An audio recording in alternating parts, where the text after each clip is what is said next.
The restaurant was dim, its mahogany walls flickering with candlelight, the low murmur of voices mixing with the clink of glasses. David Mercer sat alone in a corner booth of the Chicago Steakhouse, the weight of another 12-hour day pressing against his shoulders. He reached for his glass of bourbon, but then he saw her. Emily. She was seated just 2 tables away, angled slightly toward the window, her hair falling in the familiar way he once used to brush back absent-mindedly. For a moment he almost thought he had imagined her. But then his eyes dropped to her hand resting on the white tablecloth. The ring caught the light. His breath stalled. For months. It had only been 4 months since their divorce.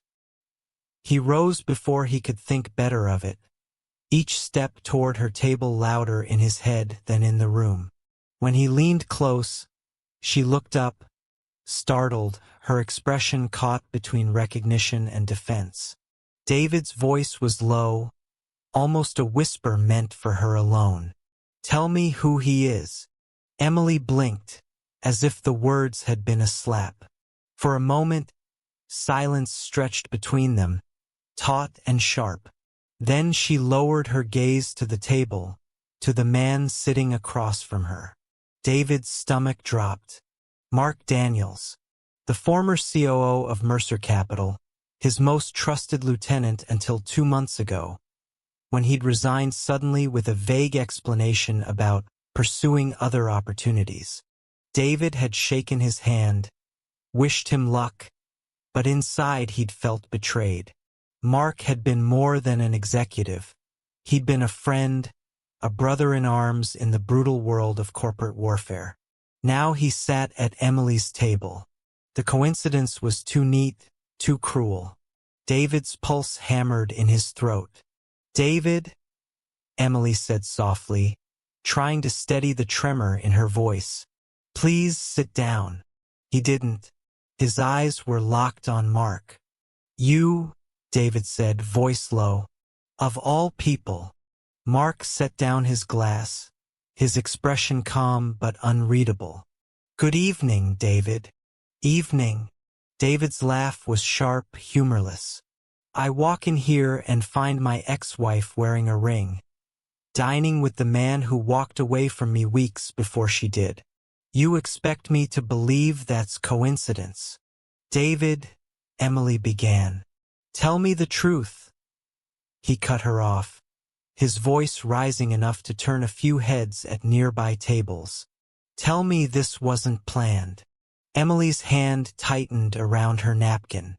"It's not what you think." He leaned closer, his shadow falling across her plate. "Then tell me what it is." Her lips parted, but no words came. Instead she glanced at Mark, as if searching for permission, or perhaps courage. Mark's eyes met hers, then shifted back to David. "Sit down," he said quietly. "We don't need to do this here." David froze, rage flaring hot under his skin. For years, Mark had been the one he trusted most with strategy, with execution, with loyalty. Now that same steady voice sounded like betrayal. "Answer me, Emily," David whispered harshly, his throat tight. "That ring, is it his?" Emily shook her head quickly. "It's not about revenge, David. It's not betrayal." "But you won't say whose it is," he pressed. Her silence was answer enough. The waiter appeared suddenly, hovering with forced politeness, menus in hand. "Can I bring anything to the table?" "No," David snapped before Emily could answer. He straightened, his chest rising and falling like he'd just finished a sprint. For a long moment he looked at her, then at Mark. His voice, when it came again, was quiet but edged with steel. "This isn't over." He turned, leaving them both in the hush of startled diners and the glow of untouched wine. Emily lowered her eyes, one hand resting instinctively on the ring. Mark exhaled, his jaw tight. Across the restaurant, David walked back to his booth but didn't sit.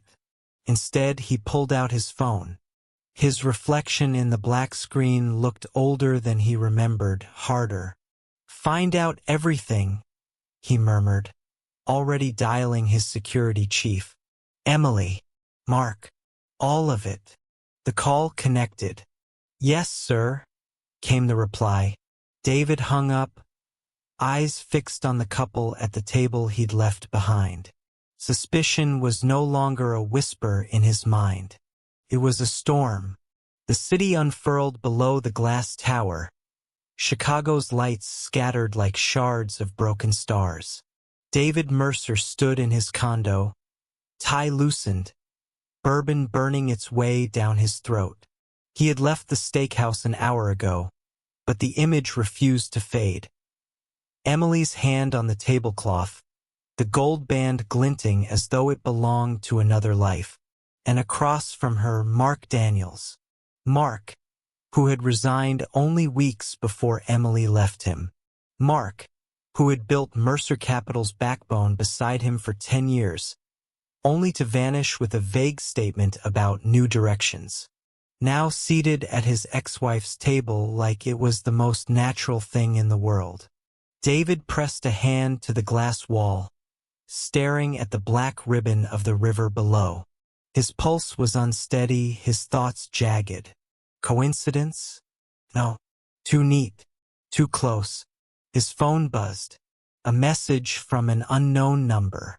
"Stop digging, David." The words froze him. He hadn't even begun. The screen glowed in his palm while memory whispered. Emily's voice, low, almost pleading. "It's not about revenge. Not betrayal." But she hadn't said whose ring it was. She hadn't said why Mark was there. The phone rang. Jensen. Reliable, methodical, discreet. "Talk," David said. "She isn't married," Jensen reported. "No license, no records. That ring isn't legal. Her company's flourishing, though Langford Events. She's carving a niche in high-end galas. Impressive growth." David's grip tightened around the glass. "And Mark." "Summit Partners," Jensen said. "Vice President of Strategy. He's positioned to attack you from the outside. And one more thing. Both Daniels and your ex-wife have been meeting with Margaret Langley."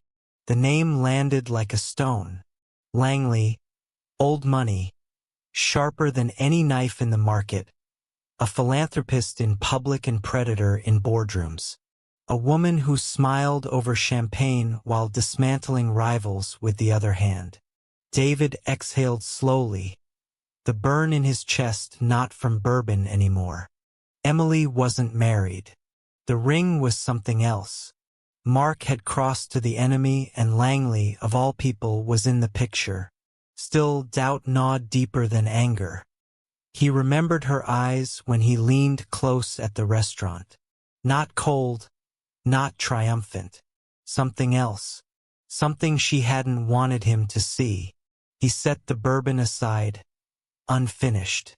For years, David had lived by numbers, contracts, balance sheets, certainty carved into stone. But Emily had always been different.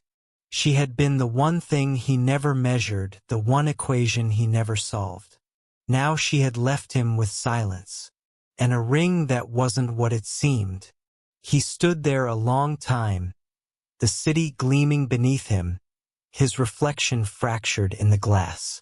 Whatever game Emily was playing, he would find out.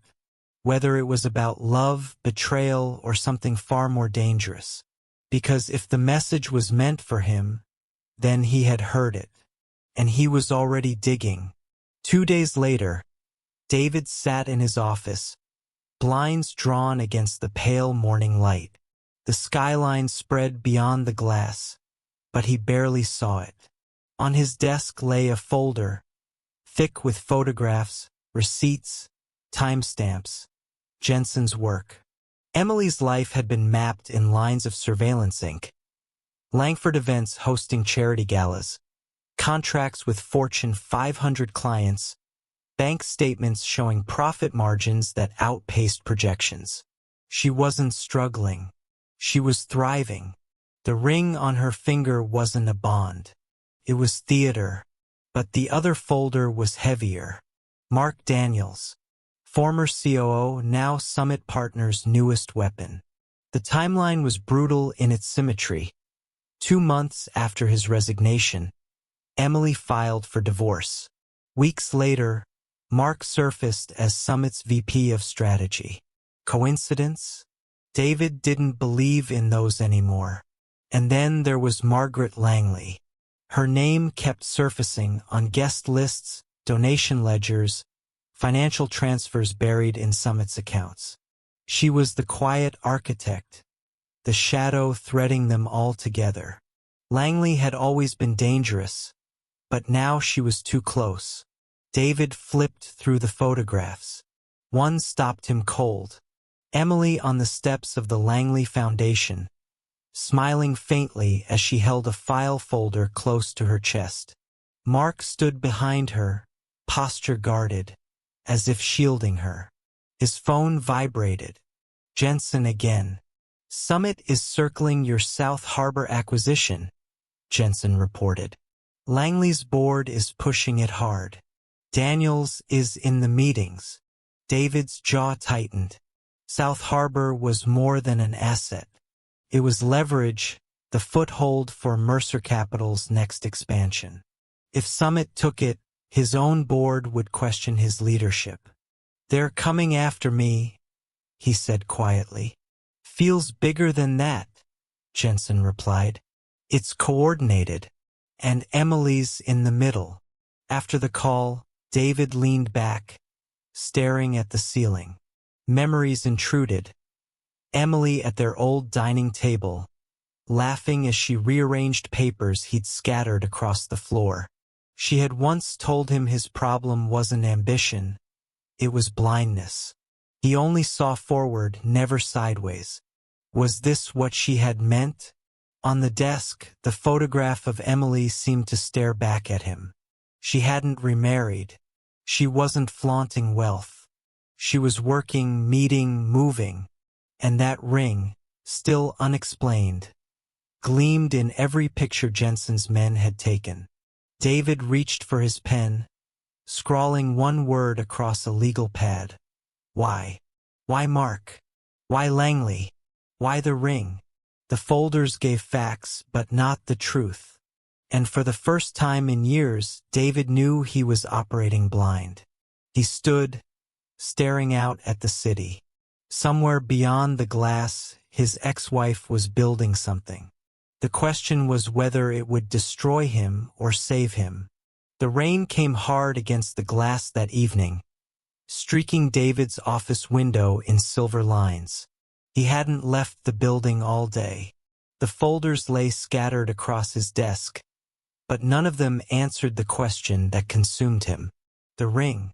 He had confronted hostile takeovers, activist boards, federal probes. But nothing had unsettled him like that small band of gold on Emily's hand. It wasn't marriage, Jensen had confirmed. Then what was it? The answer came not from her, but from someone he least expected. It was Clara who asked to meet. Emily's business partner, quiet in the background of Langford events, rarely mentioned in society pages. She requested a neutral place, a library conference room downtown, closed for the evening. David arrived first, unsettled by his own choice to come. At 7 sharp, Clara walked in, rain dripping from her umbrella, her expression steady but tense. "You're not supposed to be here," she said, setting a folder on the table between them. "Neither are you," David replied. Clara sat, folding her hands. "Emily won't tell you. She still thinks she can shield you. But you need to know." David eyed the folder. "Know what?" She took a breath. "The ring isn't about Mark. It belonged to Emily's grandmother. She wears it because it reminds her of the one person who taught her that truth matters more than power. She wore it that night because she knew you would notice. David frowned. She wanted me to notice? Yes, she needed your attention. You were never going to listen otherwise. Clara pushed the folder closer. What you saw at that restaurant wasn't betrayal. It was bait. He opened the folder. Inside charts, emails, transfer records. But unlike the files Jensen had gathered, these weren't about Emily. They were about him, or rather about his name. David's breath slowed as he scanned the documents. Wire transfers, Cayman accounts, forged approvals. Millions siphoned from Mercer Capital. The signatures were his, but he hadn't signed them. What the hell is this?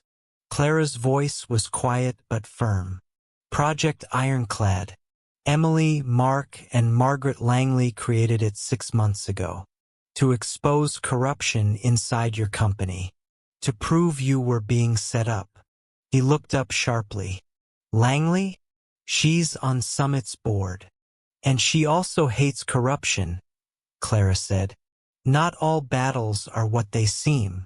She funded Ironclad when Emily and Mark showed her what Whitman and 2 of your board members were doing. They stole millions and framed you. If this went public without proof, you'd lose everything. David gripped the edge of the table. His CFO, Paul Whitman, the man he had trusted with every balance sheet, every acquisition. Clara slid a flash drive across the table.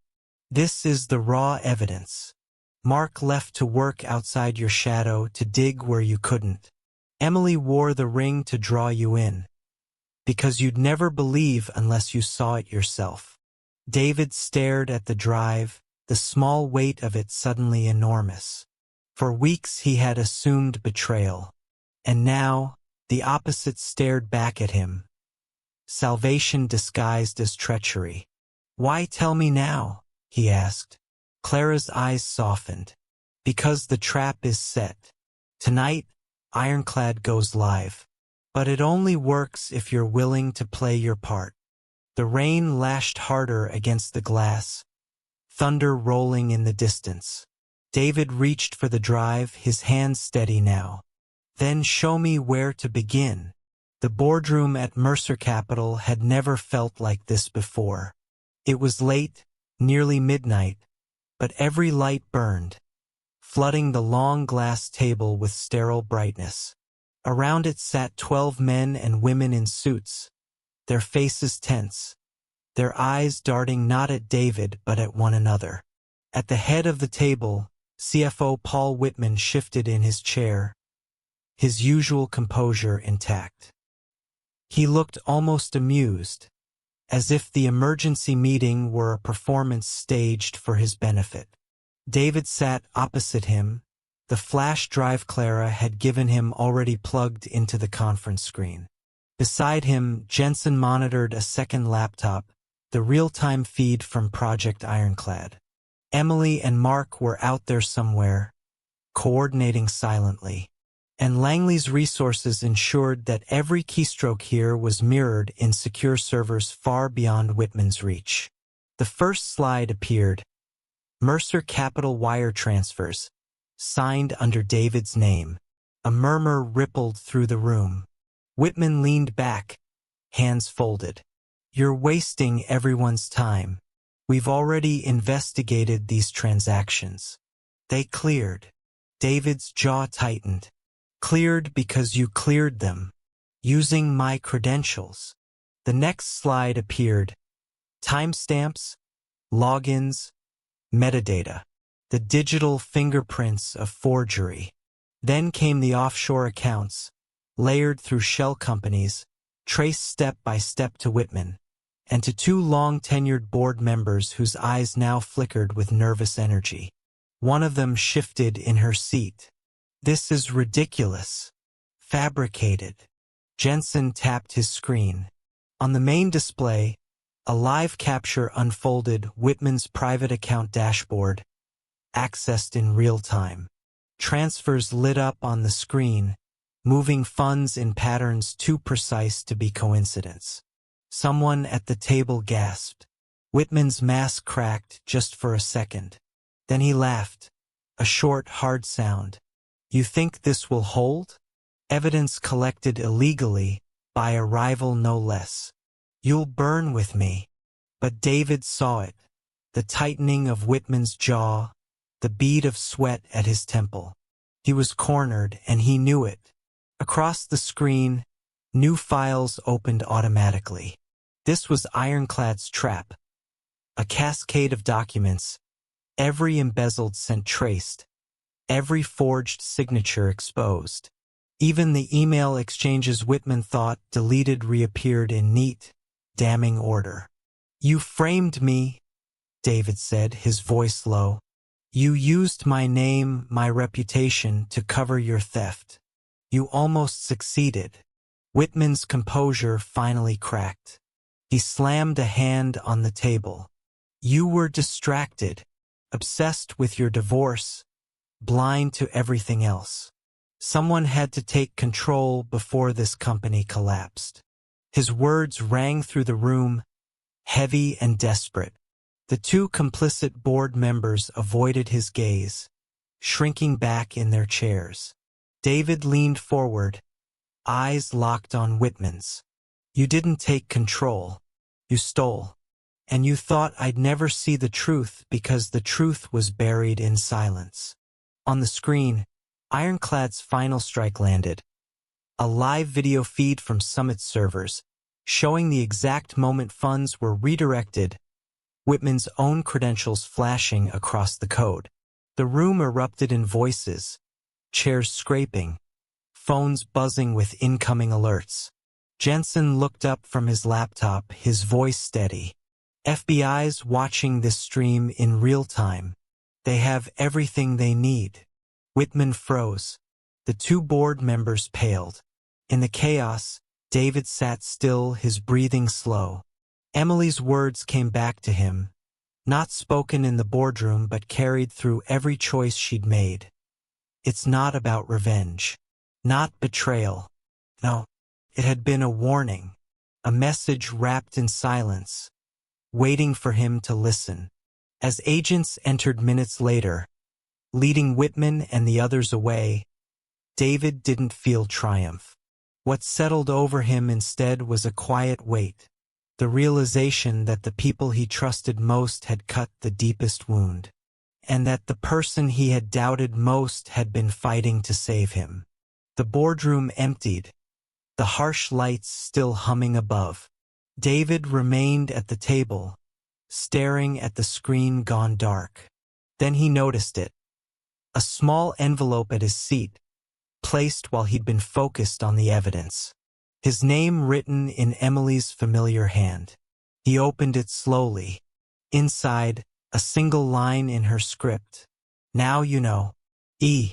David closed his eyes, exhaling long into the silence. The war inside his company was over, but the battle inside his heart had only just begun. The gala hall shimmered with chandeliers, strings of light reflecting off crystal glasses and sequined gowns. Months had passed since the night Ironclad went live, since the arrests that reshaped Mercer Capital. The company had survived, its reputation scarred but intact, its future steadier than David once dared hope. And yet, in the swirl of polite laughter and champagne toasts, he felt like an outsider. Victory had never tasted so quiet. From across the room, movement caught his eye. Emily. She wore a dark gown, simple and elegant, her hair swept back. No ring on her hand. For a moment, the noise of the gala fell away. She was speaking with a donor, smiling politely, but when her eyes lifted and found his, the air between them shifted. David moved slowly through the crowd. She turned toward him, her expression unreadable, but not closed. Emily, he said softly. David. Her voice was calm, but he heard something beneath it. A tremor, a thread of history neither of them could sever. He glanced at her bare hand. She noticed, almost smiled. "No signals this time," she said. "Maybe that's signal enough," he replied. They stood in silence, the crowd moving around them like a tide. Once they had been everything to each other, then nothing, and now something in between, fragile and undefined. "I should thank you," David said finally, "for Ironclad, for not giving up on me, even when I gave up on you." Her eyes softened. "I didn't do it for you alone. The company mattered. The truth mattered." She hesitated, then added, "But yes, you mattered too." The words landed quietly, without fanfare, but they struck deeper than any victory speech. A waiter passed with champagne. David took 2 glasses, offered one. Emily accepted, their fingers brushing. A fleeting contact, enough to remind them both of what had once been, and what might still flicker in the space between. They raised their glasses, but neither spoke a toast. The silence said enough. For the first time in a long while, David felt something more than survival. He felt the faint outline of hope.